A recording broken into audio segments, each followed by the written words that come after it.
Hoje nós estamos aqui na reitoria com a doutora Rosana Nazari. Ela é doutora em Ciências Políticas e a gente vai conversar um pouco sobre Estado Democrático de Direito. Estamos num momento importante em que a nossa Constituição anda meio que às favas, né, professora?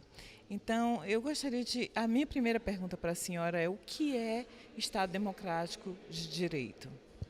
Então, o Estado Democrático de Direito é a convergência de todo um período histórico. Então, nós podemos pegar, por exemplo, a parte da formação da representação política que se dá aí em 1215 na Inglaterra. Depois nós temos um segundo momento, que é o momento das constituições, o constitucionalismo, que é todo o embasamento jurídico e de direito que vai realmente formular o Estado de Direito, que são as constituições norte-americanas, que tem a ver com as consequências do Bill of Rights, que acontece na Inglaterra em 1689, a Revolução Francesa, enfim, e tudo mais que vai convergir para delinear o Estado de Direito democrático como nós conhecemos, fortalecido, é claro, pela expansão do sufrágio universal que se dá no decorrer de todo esse período, onde a gente consegue o voto e esse voto faz com que daí venha o Estado democrático de direito. Eu acho que daí fica claro, né? Então, até as constituições, em 1700 e 1800, nós temos o constitucionalismo, que define as constituições, e as cartas magnas de todos os estados, que são as grandes linhas mestras que vão definir todas as outras leis e que tem que ser respeitada, como se diz, ninguém está acima da lei, todos são iguais perante a lei, né?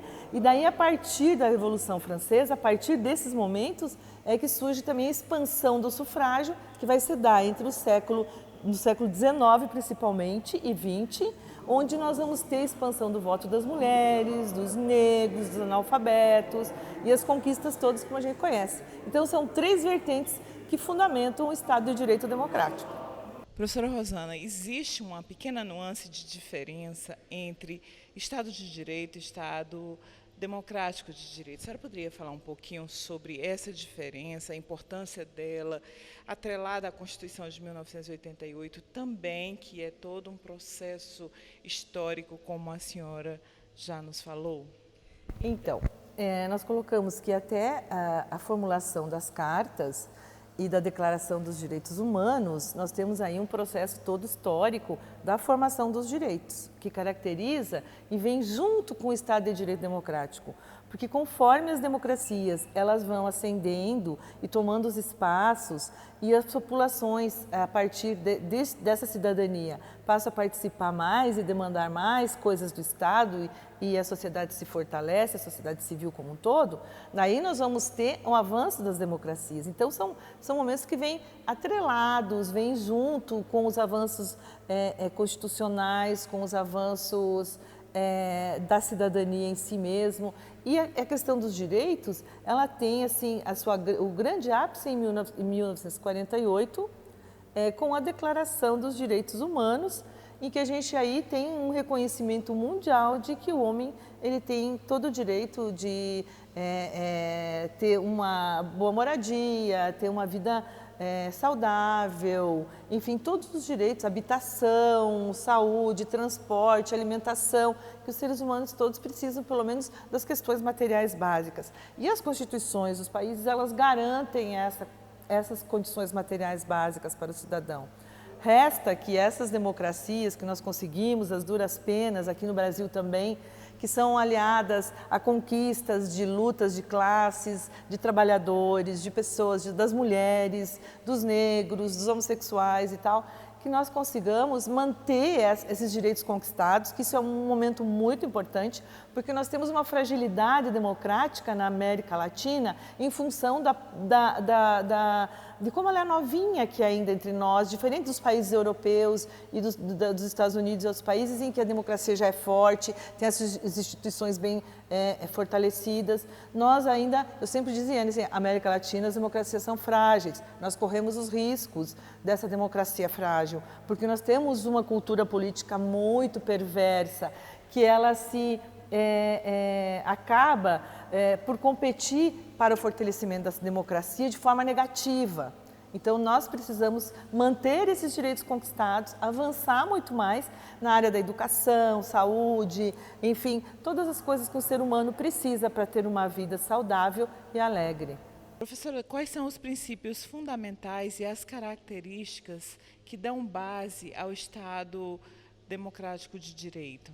Os conceitos básicos da democracia são a liberdade, onde a pessoa tem liberdade de expressão, pensamento. Uma democracia, ela obviamente conta com cidadãos empoderados e que falem, se expressem e tenham suas opiniões e não sejam punidos por isso. 2.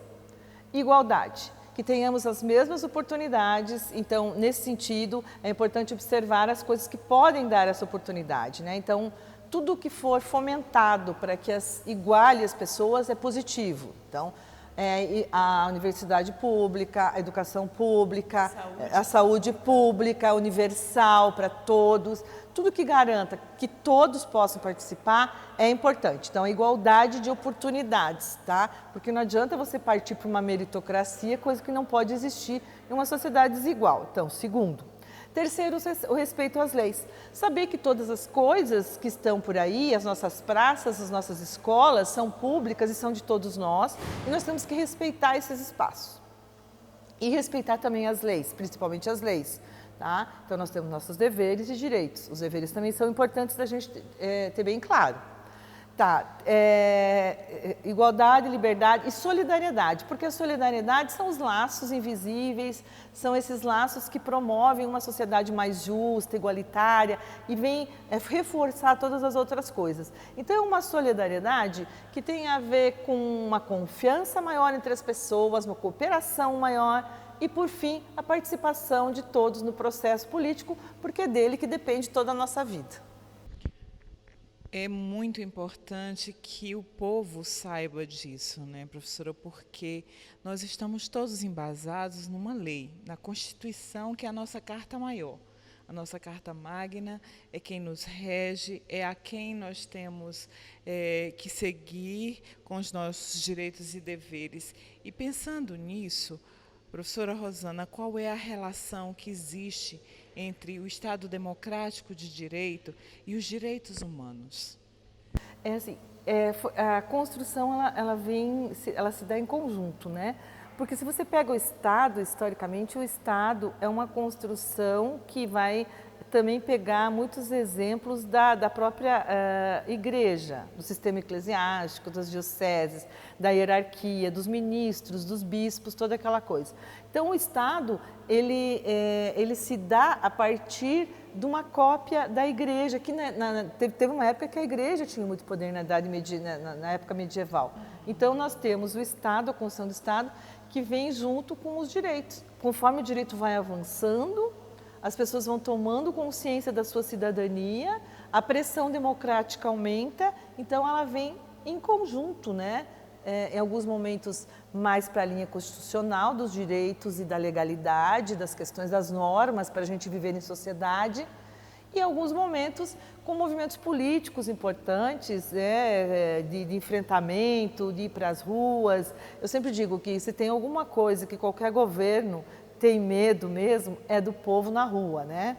Então, como são importantes essas manifestações? Então, a gente percebe isso. Isso faz parte, é democrático, é a forma que o povo tem para expressar os seus desejos, as suas necessidades, uma maneira também de ser visto pelo governo, pelos governos municipal, estadual, federal, para que eles saibam que nós temos consciência dos nossos deveres, mas também temos consciência dos nossos direitos. Sim, porque a democracia, nós temos assim, os teóricos dividem-se em duas partes. Uma que defende a democracia participativa, que vem desde a Grécia Antiga, onde não se tinha ainda o conceito de representação, em que se dizia que com uma trombeta chamava-se todo o povo de uma pequena cidade, se reunia e todos decidiriam em assembleia. Esta vertente da democracia são as pessoas que trabalham em socialização política, que trabalham aumento da participação das pessoas, que pode hoje ser utilizada por meio também das mídias sociais, da internet. Então, a internet pode ser um grande aliado à democracia participativa.